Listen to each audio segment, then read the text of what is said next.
ഏറ്റവും സ്നേഹമുള്ള മാതാപിതാക്കളെ, സഹോദരന്മാരെ, നമ്മുടെ ജീവിതത്തിൽ ഇതുവരെ വായിച്ചിട്ടുള്ള ബൈബിളും നമ്മൾ ഇതുവരെ കേട്ടിട്ടുള്ള ദൈവവചനവും ഒക്കെ നമ്മുടെ ജീവിതത്തിൽ നമുക്ക് പ്രാവർത്തികമാക്കാൻ സാധിച്ചിരുന്നെങ്കിൽ നമ്മൾ ആരായേനെ. നമ്മുടെ വലിയൊരു പ്രശ്നം ഈ ബൈബിൾ വായിക്കുമ്പോൾ, അല്ലെങ്കിൽ ബൈബിള് വായിക്കുന്നത് കേൾക്കുമ്പോൾ ഒട്ടും ശ്രദ്ധയില്ലാതെ അത് വായിക്കുന്നു, ഒട്ടും ശ്രദ്ധയില്ലാതെ അത് കേൾക്കുന്നു. ഒരു ചെവിയിലൂടെ കേൾക്കും, മറ്റേ ചെവിയിലൂടെ അത് പുറത്തേക്ക് പോകും.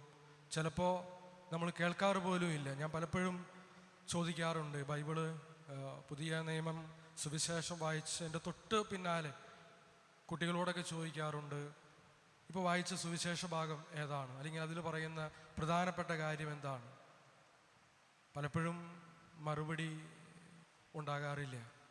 അത് കുട്ടികളോട് മാത്രമല്ല, മുതിർന്നവരായിട്ടുള്ള ഇവിടെ ഇരിക്കുന്ന നമ്മൾ ഓരോരുത്തരുടെയും അവസ്ഥ അതൊക്കെ തന്നെയാണ്. തീർത്തും ശ്രദ്ധയില്ലാതെ ദൈവത്തിൻ്റെ വചനം കേൾക്കുന്നവരാണ്, വായിക്കുന്നവരാണ് നമ്മൾ എന്നുള്ളതാണ്. അതുകൊണ്ടൊക്കെയാണ് വാസ്തവത്തിൽ ഈ ദൈവത്തിൻ്റെ വചനം, ഇത്രയേറെ ശക്തമായ വചനം,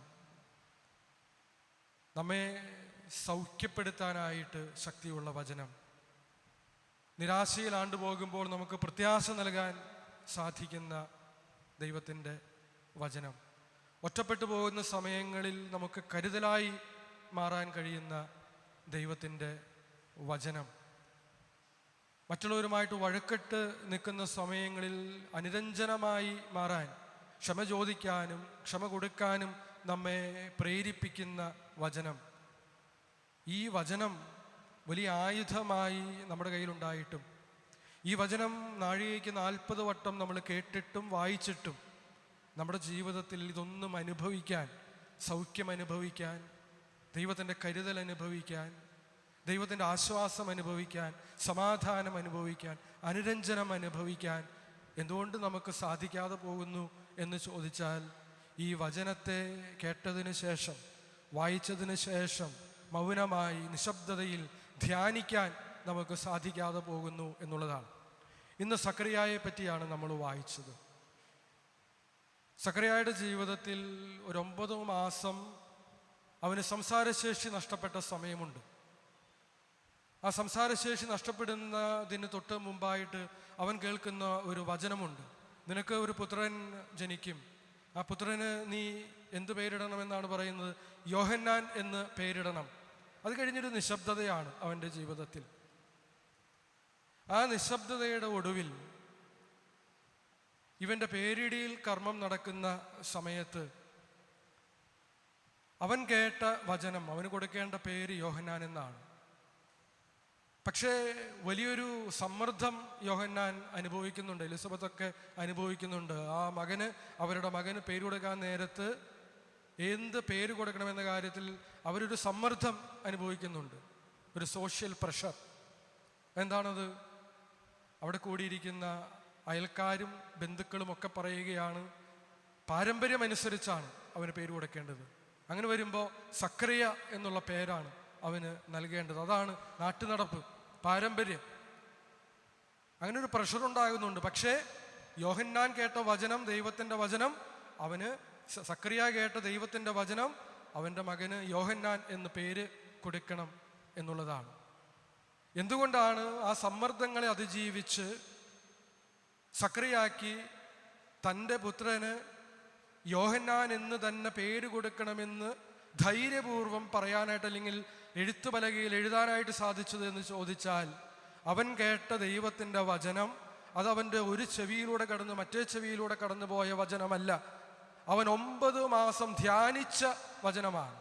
അതുകൊണ്ടാണ് സ്നേഹമുള്ളവരെ ഞാൻ സൂചിപ്പിച്ചത്, എന്തുകൊണ്ടാണ് വചനം നമ്മൾ കേട്ടിട്ടും ഇത്ര ശക്തിയേറിയ വചനം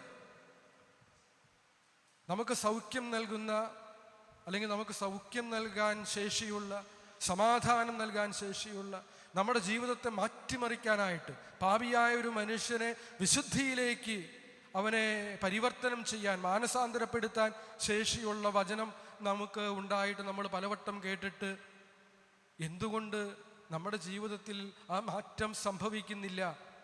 അതിൻ്റെ ഉത്തരം നമ്മൾ വചനം വായിച്ചിട്ടും കേട്ടിട്ടും അതിനുശേഷമുള്ള സമയം സക്രിയയെ പോലെ ധ്യാനിക്കുന്ന, നിശബ്ദതയിൽ ധ്യാനിക്കുന്ന മനുഷ്യരായിട്ട് മാറുന്നില്ല എന്നുള്ളതാണ്. ആ മൗനത്തിലാണ്, ആ ധ്യാനത്തിലാണ്, ആ നിശബ്ദതയിലാണ് ദൈവത്തിൻ്റെ വചനം മാംസം ധരിക്കുന്നത്. ഏത് സമ്മർദ്ദമുണ്ടായാലും ആ സമ്മർദ്ദത്തെ അതിജീവിച്ച് ആ വചനം ജീവിതത്തിൽ പ്രാവർത്തികമാക്കാനായിട്ടുള്ള ഉൾക്കരുത്തും കൃപയും വചനത്തിൽ നമുക്ക് ലഭിക്കുന്നത് ആ വചനം നമ്മൾ ധ്യാനിക്കുമ്പോഴാണ്. അത് സക്രിയ ചെയ്തതുകൊണ്ടാണ്. സക്രിയയ്ക്ക് സമ്മർദ്ദങ്ങളെ അതിജീവിച്ച് ദൈവം ആഗ്രഹിച്ചത്, ദൈവത്തിൻ്റെ മനസ്സ് അവൻ്റെ ജീവിതത്തിൽ നടപ്പിലാക്കാനായിട്ട് സാധിക്കുന്നത്. സ്നേഹമുള്ളവരെ, നമ്മളെങ്ങനെയാണ് ബൈബിള് വായിക്കുന്നത്? സന്ധ്യാപ്രാർത്ഥന കഴിഞ്ഞ് ബൈബിള് വായിക്കുന്നവരായിരിക്കും നമ്മൾ. ദൈവത്തിൻ്റെ വചനം വായിക്കുന്നവരാണ്. ആ വചനം വായിച്ചിട്ട് പെട്ടെന്ന് പൊടിയും തട്ടി എഴുന്നേറ്റ് പോകുന്നവരാണോ നമ്മൾ? അതോ ഒരു 10 മിനിറ്റെങ്കിലും വായിച്ച വചനത്തെപ്പറ്റി നിശബ്ദതയിൽ ധ്യാനാത്മകമായി ചിന്തിക്കാനായി അതെൻ്റെ ജീവിതത്തോട് എന്താണ് പറയുന്നത്, എൻ്റെ ജീവിതത്തിലെ ചില കുറവുകളോട് എന്താണ് ഈ വചനം പറയുന്നത്, എൻ്റെ ജീവിതത്തിൻ്റെ വേദനകളിൽ, ഒറ്റപ്പെടലുകളിൽ, എൻ്റെ ജീവിതത്തിൻ്റെ അസുഖങ്ങളിൽ, എൻ്റെ ജീവിതത്തിലെ ബന്ധങ്ങളിലെ വിള്ളലുകളിൽ ഈ വചനം എന്നോട് എന്താണ് പറയുന്നത്? നീ നിരാശപ്പെടേണ്ട എന്ന് വചനം പറയുന്നുണ്ടാകും. പ്രത്യാശയോടെ ജീവിക്കാൻ നമുക്ക് ആന്തരികമായി സൗഖ്യം നൽകുന്ന വചനമായിരിക്കും. അല്ലെങ്കിൽ നീ ക്ഷമ ചോദിക്കണം, അല്ലെങ്കിൽ നീ ക്ഷമ കൊടുക്കണം എന്ന് നമ്മളോട് പറയുന്ന വചനമായിരിക്കും. അതെന്താണെന്ന് തിരിച്ചറിയാൻ പറ്റണമെന്നുണ്ടെങ്കിൽ ധ്യാനിക്കണം നമ്മൾ നിശബ്ദതയിൽ. അത് സംഭവിക്കുമ്പോഴാണ് ആ വചനം ധൈര്യപൂർവം, ഒരുപാട് സമ്മർദ്ദങ്ങളുണ്ടാകും, ഒരുപാട് നാട്ടുനടപ്പുകളുണ്ടാകും, ഒരുപാട് ഒഴികഴിവുകൾ പറയാനായിട്ട് നമ്മുടെ ഉള്ളിൽ തന്നെ കാരണങ്ങളുണ്ടാകും.